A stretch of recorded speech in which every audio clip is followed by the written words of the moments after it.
Nggak terasa, Nerd Review sudah mau 7 tahun sejak pertama kali nge-review laptop gaming. Dari 2015 sampai sekarang kita udah nge-review ratusan laptop dari berbagai brand, mau itu Asus, Acer, HP, Lenovo, dan lain-lain. Dan tentunya selama 7 tahun juga game dan software yang biasa kita pakai buat benchmark itu berbeda-beda setiap waktunya, yang membuat kita jadi susah juga buat compare laptop jadul dengan laptop yang sekarang performanya.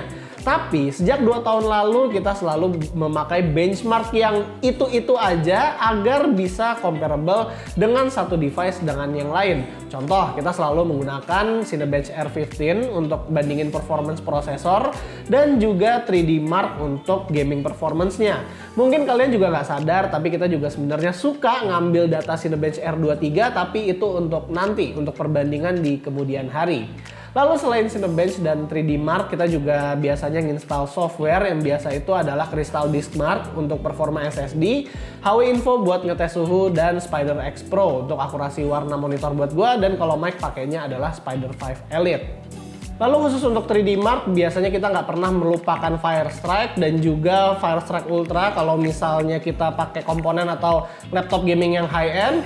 Untuk performa gaming DirectX 12-nya kita juga memakai Time Spy, dan juga untuk ray tracing kita biasanya memakai Port Royal. Kalau misalnya CPU atau GPU-nya baru, kita juga biasanya ngasih performance kok untuk comparison performance ke kompetitor atau yang sebelumnya. Yang paling makan waktu di bagian benchmark itu biasanya adalah ngetes game dan real life usage seperti Adobe Premiere Pro, Blender, atau game AAA lain, karena size-nya gede-gede dan juga selain benchmark aja, kita juga harus ngerasain sendiri secara gameplay pengalamannya itu seperti apa. Kalau misalnya Adobe Premiere Pro biasanya kita ngeliatnya scrubbing-nya. Sesuai video yang kemarin, kita juga udah mengganti harddisk eksternal ke SSD eksternal agar lebih cepat saat transfer file game-game yang biasanya berukuran 50-100 GB. SSD Cleve R1 ini speed rate dan write-nya bisa mencapai 1000 MB per second, jadi jauh lebih cepat dibanding sama harddisk eksternal yang tadinya kita pakai. Colokannya juga ada dua, yaitu USB-A dan USB-C. Jadi kalau ada laptop yang portnya USB-C doang, dia juga bisa langsung colok tanpa perlu adapter. Nah, yang jadi pertanyaannya, game-game apa aja sih yang sekarang bisa jadi benchmark tool juga buat comparison? Biasanya kita selalu pakai Dota 2 dan juga CSGO untuk game kompetitifnya. Tapi lama-kelamaan CSGO kita ganti ke Apex Legends atau Valorant karena temen-temen circle kita pada main Valorant semua. Buat yang nggak tahu Valorant itu apa, kalian browsing aja YouTube, video apapun, nanti biasanya bakal ada video iklan yang kayak gini. Halo teman-teman, kenalin, gue Rizky, salah satu gamer Valorant di Indonesia.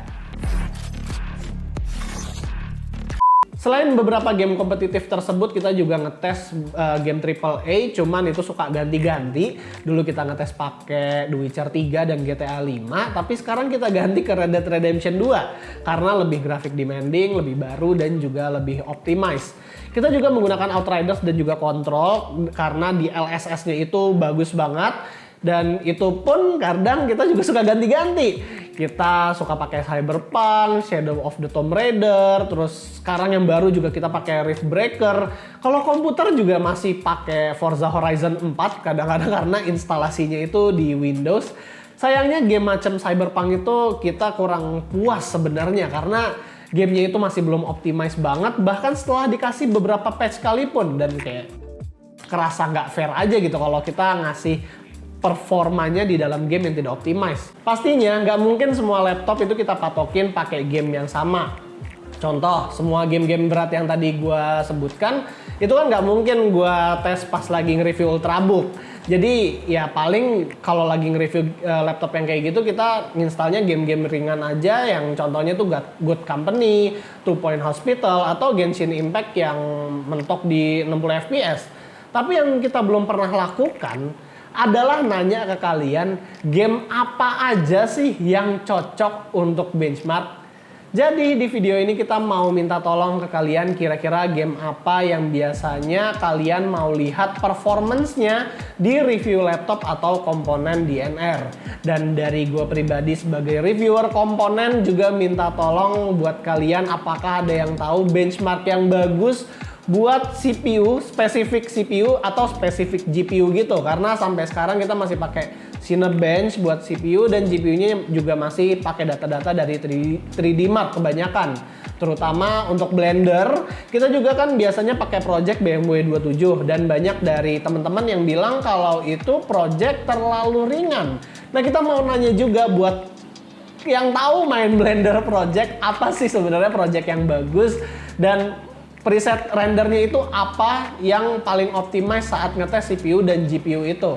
Jadi intinya kalian bisa komen aja di bawah game apa yang kalian biasa mainin dan kalian mau lihat performance-nya saat kita nge-review suatu barang. Dan kalau bisa sih ya barengan dengan tipe laptopnya, apakah high-end laptop gaming kayak ROG GX 703 atau performance thin and light kayak Zephyrus G14 atau Legion Slim 7 atau ultra portable laptop kayak HP Envy X360 atau Spectre. Dan kalau bisa juga saranin yang ada benchmark-nya ya, biar proses reviewnya juga jadi lebih cepat. Karena kalau lebih cepat kan kalian bisa nontonnya lebih awal juga. Intinya, apapun gamenya, SSD-nya, Clef R1. Di sini gue Rizky, always stay safe and stay healthy.